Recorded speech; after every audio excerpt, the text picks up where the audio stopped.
Du jour. En quelques années, l'Espagne a grimpé au premier rang des leaders mondiaux en matière d'énergie renouvelable, devenant un champion incontesté dans ce domaine. À grands coups de subventions publiques, le succès des énergies vertes ne s'est pas démenti. L'an passé, 42% de l'énergie consommée provenait des énergies renouvelables. Pour la première fois, l'éolien est passé devant le nucléaire. Mais le vent a tourné.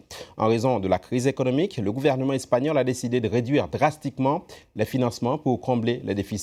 Si l'économie verte espagnole n'est pas grippée à proprement parler, les craintes que les énergies renouvelables soient sacrifiées sur l'autel de l'austérité sont bien réelles. Le reportage est signé Adeline Percept et Clément Pérouot.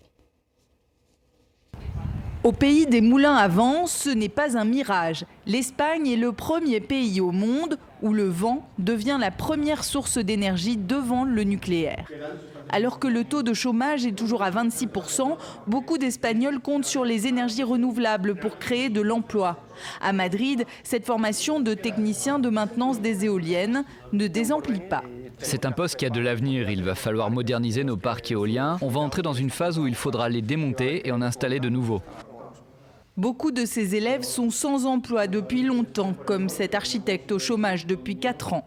Je suis obligé de changer complètement de cap, mais je pense que cette voie me permettra de trouver un poste.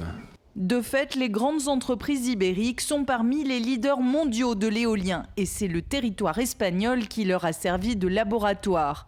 Comme ici, à Maranchón, un parc éolien d'Iberdrola. Installé en 2005, il a été le plus gigantesque et le plus puissant d'Europe pendant plusieurs années.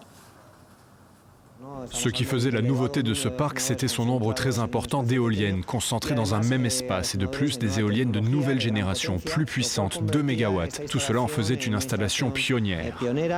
Les Espagnols se placent maintenant sur le créneau des parcs éoliens offshore. À l'Université de Madrid, Iberdrola teste des systèmes innovants pour remorquer des aérogénérateurs. Le but est de réduire le coût en assemblant et en réparant les éoliennes à quai au lieu de le faire en mer. Nous sommes en train de reproduire un remorquage en mer et on essaie de voir comment l'éolienne bouge en simulant différentes forces de houle.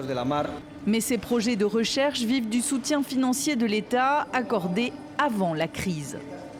Ocean Leader est un projet national qui a reçu 15 millions d'euros de subventions, mais il est clair qu'aujourd'hui, les possibilités de financement sont beaucoup plus compliquées. C'est un désavantage pour nous, car on n'a plus la possibilité de financement public qu'on avait il y a quelques années, alors que d'autres pays ont pu maintenir ces aides financières. Plus aucune subvention, voilà le sens des politiques publiques depuis plus d'1 an. Le paradoxe est là, à l'heure où l'éolien passe devant le nucléaire, le secteur a le moral en berne. Luçon a accueilli avec le soutien de l'État un immense parc éolien dans les années 2000. Cela a permis au village de ne pas disparaître selon le maire. Grâce au parc éolien, nous avons pu maintenir un bassin de population sur notre zone. Il y a 50 personnes qui y travaillent. Et puis il y a les taxes que les entreprises reversent à la commune et directement injectées dans notre économie locale. Il y a environ 15 ou 20 petites entreprises qui vivent directement de l'activité du parc éolien. Pour lui, la fin du soutien public signifie que d'autres villes ne pourront pas développer une économie verte comme ici. Les entreprises espagnoles se déploient aujourd'hui en Grande-Bretagne, aux États-Unis, au Mexique. Le danger pour l'Espagne est qu'elles soient tentées à l'avenir de délocaliser une bonne partie de leurs activités.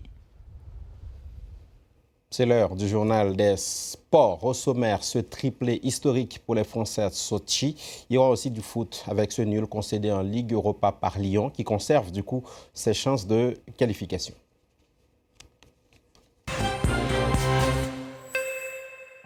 Et on débute ce journal avec forcément ce superbe podium 100% tricolore en ski cross. Les skieurs français Jean-Frédéric Chapuis, champion du monde 2013, Arnaud Bovolanta et Jonathan Midol ont pris jeudi les 3 premières places de la compétition de ski cross. C'est la première fois que la France signe un triplé dans une épreuve des JO d'hiver. Autre médaille française, celle de Marie Martineau qui décroche l'argent derrière l'américaine Maddie Bowman en ski halfpipe. La médaille de bronze est revenue à la japonaise Ayana Onozuka, alors que la championne du monde en titre, la Suissesse Virginie Fèvre, a échoué au pied du podium et termine 4e.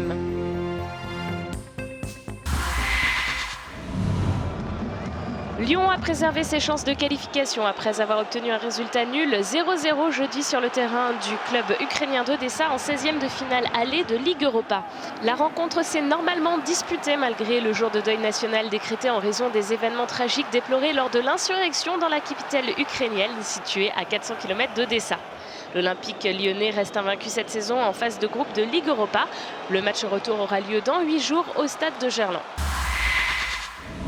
La Juventus Turin a elle aussi effectué un bon pas vers les 8e de finale en battant Trabzonspor 2-0. Le champion d'Italie et leader de la Serie A a en effet forcé à 2 reprises la défense de leur adversaire. Osvaldo, l'attaquant italo-argentin, marque à la 16e minute son premier but au sein de la Juventus, tandis que le Français Paul Pogba vient marquer l'écart dans le temps additionnel. La Juve est en passe d'effacer le cauchemar turc, cette élimination de la Ligue des Champions dans la nage et la boue d'Istanbul contre Galatasaray. Le 15 de France est au Pays de Galles depuis mercredi soir puisque se joue ce vendredi à 21 h dans le mythique Millennium Stadium de Cardiff, le tournoi Destination. Les Bleus vont tenter de continuer à réciter leur rugby face à des Gallois revanchards après leur cinglante défaite encaissée face à l'Irlande le 8 février dernier. L'ambiance devrait être très chaude à Cardiff. Demain, il y a vraiment un grand défi qui nous attend et je sais que en tout cas tous les hommes qui composent cette équipe de France, on a tous vraiment envie de marquer un peu les esprits parce que je crois que on a envie aussi de faire parler de nous, d'avoir notre propre histoire et de faire de grandes choses. Victorieux de l'Angleterre 26-24 puis des Italiens 30-10, les Bleus doivent continuer sur le même tempo pour envisager la victoire finale, voire un grand chelem. Sauf qu'au Pays de Galles, la victoire s'annonce plus compliquée. Il faut vraiment que nous corrigions les choses qui n'ont pas fonctionné contre l'Irlande face à la France qui a très bien débuté son tournoi.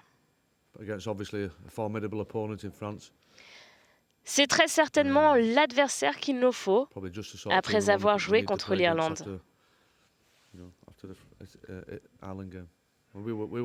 On veut prouver à nos supporters que nous avons toujours notre chance dans ce tournoi. C'est donc un test majeur dans l'immédiat et dans la perspective du Mondial 2015 que vont passer les hommes de Philippe Saint-André, élevés à la dure dans les défaites de 2013. On va maintenant jeter un coup d'œil sur la une de la presse française de